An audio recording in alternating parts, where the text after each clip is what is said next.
India ने जो सबसे बड़ी गलती की इस बॉर्डर गावस्कर ट्रॉफी में वो है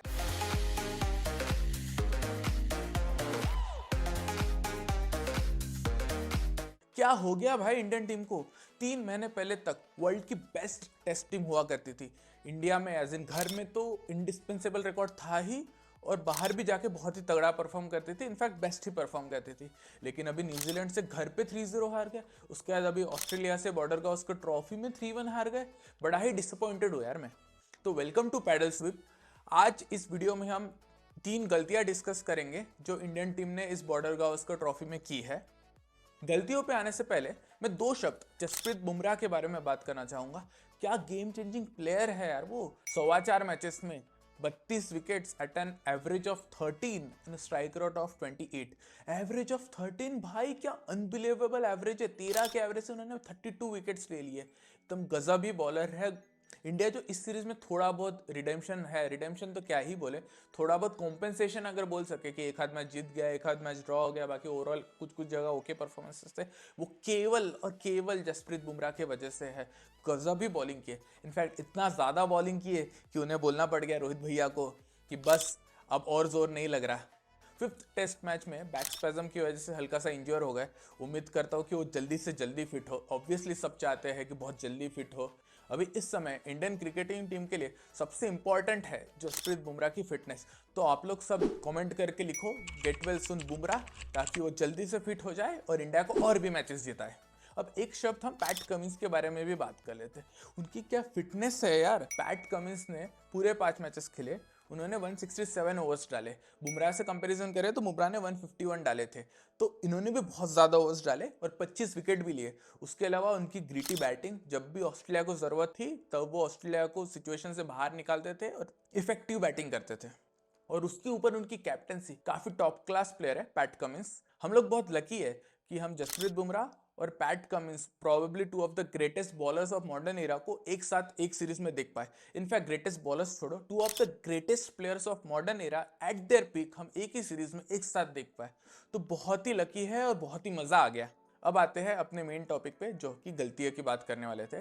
तो आगे बढ़ने से पहले मैं आप लोगों को बता देता हूँ कि ये मेरे पर्सनल ओपिनियन है। हो सकता है आपके ओपिनियन कुछ अलग हो, तो आप जरूर कमेंट करके बताइए। उसके बाद हम डिस्कशन, डिबेट जो भी करना है वो कर सकते हैं।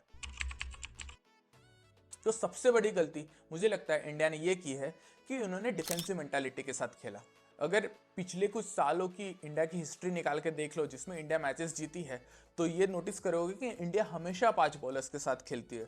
या तो वो रहते थे जड्डू, अश्विन और 3 पेसर्स, या रहते थे जड्डू और 4 पेसर्स, और इंडिया या सब कॉन्टिनेंट में 3 स्पिनर और 2 पेसर। लेकिन 5 बॉलर्स हमेशा ही रहे हैं।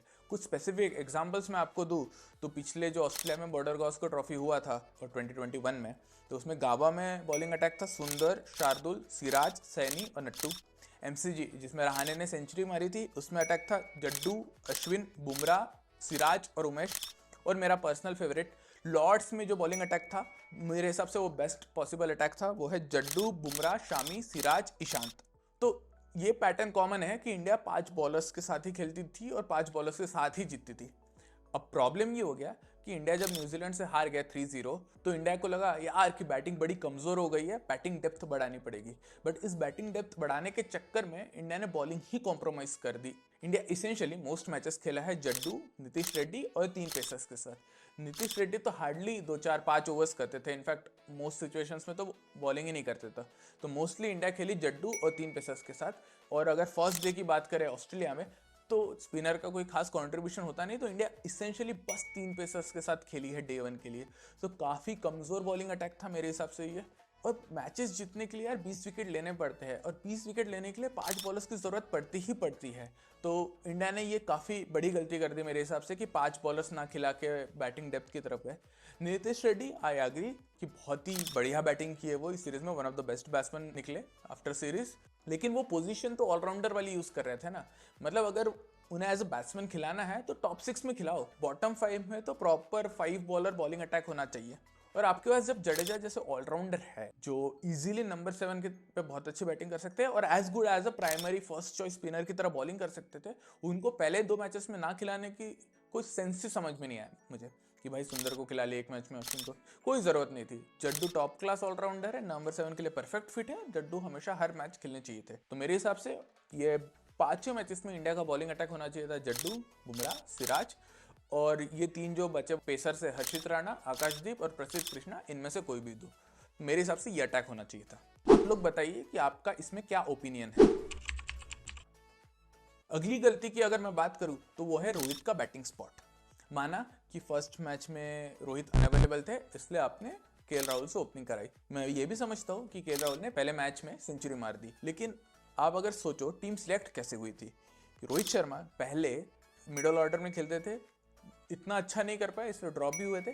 फिर एज ओपनर कमबैक किए और तगड़ा कमबैक किए, फर्स्ट चॉइस ओपनर बने अपने और कैप्टन भी because of his performances as opener ही बने थे। तो जब वो वापस आए सेकंड मैच में तो कायदे से उन्हें एज ओपनर ही आना चाहिए था ना, लेकिन वो एज ओपनर नहीं आए, वो नंबर 6 खेले। क्यों? क्योंकि केएल राहुल ने एक मैच में सेंचुरी मार दी थी। अरे भाई, एक मैच के बेसिस पे आप अपना टीम सिलेक्शन का लॉजिक ही चेंज कर दोगे क्या? राहुल जो सिलेक्ट तो एज नंबर 5 या नंबर 6 बैटर ही हुए थे, उन्होंने बस एक मैच में सेंचुरी मार दी, इसलिए उन्हें ओपनिंग का स्लॉट दे दिया। और रोहित जो इनकम्बेंट ओपनर थे, एज ओपनर ही सिलेक्ट हुए थे स्क्वाड में, उन्हें तुम नंबर 5 या नंबर 6 पे खिला रहे हो। तो ये एक मैच क्या आपके जो पुराने सारे मैचेस थे जिसमें रोहित एज ओपनर अच्छा परफॉर्म किए और राहुल एज 5-6 डिसेंट परफॉर्म किए, उसका कोई वैल्यू नहीं रखते है क्या? सिर्फ एक मैच के बेसिस पे आप टीम चेंज कर दोगे, टीम का ऑर्डर चेंज कर दोगे। इस इंसिडेंट की वजह से मुझे कुछ साल पहले का किस्सा याद आता है। आपको याद है कुछ साल पहले करुण नायर ने 300 मार दिए थे, लेकिन फिर भी ड्रॉप हुए थे अगले मैच में क्योंकि रहाणे वापस आ रहे थे। रहाणे जो इंडिया के डिफॉल्ट नंबर 5 प्लेयर थे, तो भले करुण नायर ने नंबर 5 पे आके 300 रन मार दिए, 300। सहवाग के अलावा सिर्फ अकेले इंडियन प्लेयर है जिसने 300 मारा है, फिर भी वो ड्रॉप हुए क्योंकि एक मैचेस के बेसिस पे टीम कॉम्बिनेशन या टीम ऑर्डर ये सब चेंज नहीं होता है। तो मेरे हिसाब से सेकंड गलती ये थी इंडिया की। आप कमेंट करके बताइए आपका क्या राय है इस बारे में। तीसरी गलती मेरे हिसाब से है कि रोहित को ड्रॉप करना इन फाइनल टेस्ट मैच।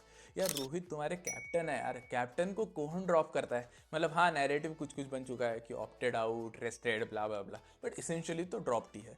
तो यार कैप्टन है तुम्हारे, इतने सालों से एज अ कैप्टन करते आए, डिसेंट भी करते आए, और एकदम मिड सीरीज कैप्टन को ड्रॉप करना मुझे तो बहुत ही गलत लगता है। और इनफैक्ट ड्रॉप करके लाया भी किसको? क्लैरिफिकेशन के लिए मैं बता देता हूँ कि मोस्ट व्यूअर्स को तो आइडियली पता ही होगा कि मैं शुभमन गिल का बहुत बड़ा फ़ैन हूँ, इसलिए मैं गुजरात टाइटंस को भी सपोर्ट करता हूँ। लेकिन शुभमन गिल ऑनेस्टली स्पीकिंग ऐसे कोई खास फॉर्म में नहीं थे।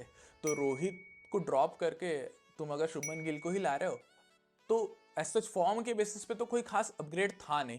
तो ऐसा नहीं कर रहे हो कि बैटिंग में बहुत ज़्यादा अपग्रेड ला रहे हो तुम रोहित को ड्रॉप करके गिल को लेके। और इनफैक्ट अगर अपग्रेड आ भी रहा होता है ठीक ठीक सा तो भी कोई पॉइंट नहीं, क्योंकि कैप्टन है यार तुम्हारा। ऐसे मिड सीरीज कैप्टन को ड्रॉप करने से पूरा टीम का मोरल डाउन होता है, टीम का मोटिवेशन डाउन होता है, ऑपोजिशन का कॉन्फिडेंस बढ़ जाता है और ओवरऑल एक मेसी सिचुएशन लगती है। और इस सब चक्कर में टीम का फोकस भी पूरी तरह क्रिकेट पे शायद नहीं हो पाता।